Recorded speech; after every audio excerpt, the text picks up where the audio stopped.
Why the cross? A Catholic narrative reflection. There was a moment in human history when suffering seemed to have the final word. Pain, injustice, betrayal, fear, they ruled the world silently. Humanity had learned how to survive, but had forgotten how to heal. According to the Bible, sin was not merely wrongdoing. It was a fracture, a broken relationship between humanity and God, a distance no human effort could cross. And so, God did not send a message. He did not send a law. He did not send an angel. He came himself. In Jesus of Nazareth, God entered history, not as a king, not as a warrior, but as a vulnerable human being. He walked our roads. He felt hunger, rejection, exhaustion, grief. He loved deeply and was misunderstood deeply. Yet Jesus' life alone was not the completion of his mission, because love, when it is real, eventually faces the question of sacrifice. The cross was not an accident, it was not a failure of Jesus' mission, and it was not God demanding pain. Jesus himself said, "No one takes my life from me. I lay it down freely."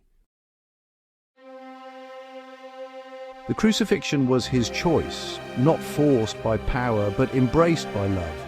Why was this necessary? Because humanity did not only need forgiveness, humanity needed healing.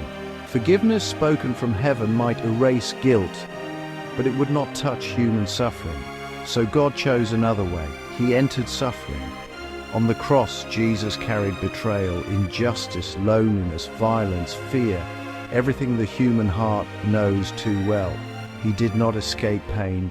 He transformed it from within. The cross tells us something extraordinary about God. Not that he is distant, not that he is untouched, but that he is present even in the darkest moment. In ancient times, crucifixion was the most humiliating death, reserved for the rejected, the forgotten, the condemned.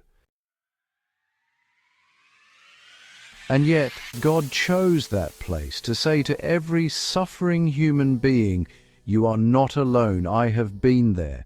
Your pain is seen, the Father did not punish the Son." In Catholic belief, the Father and the Son were united in one act of love. God was not demanding blood. God was giving himself. That is why Christians do not glorify suffering. We glorify love that refuses to abandon.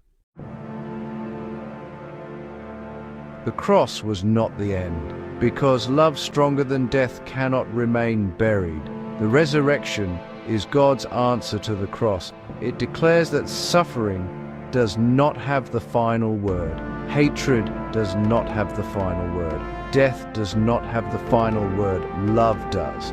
When Christians look at the crucifix, they do not see defeat. They see the measure of divine love. A God who chose wounds so humanity could be healed. A God who chose the cross so no human pain would ever be meaningless again. And that is why the crucifixion matters. Not because God needed suffering, but because humanity needed to know how far love is willing to go.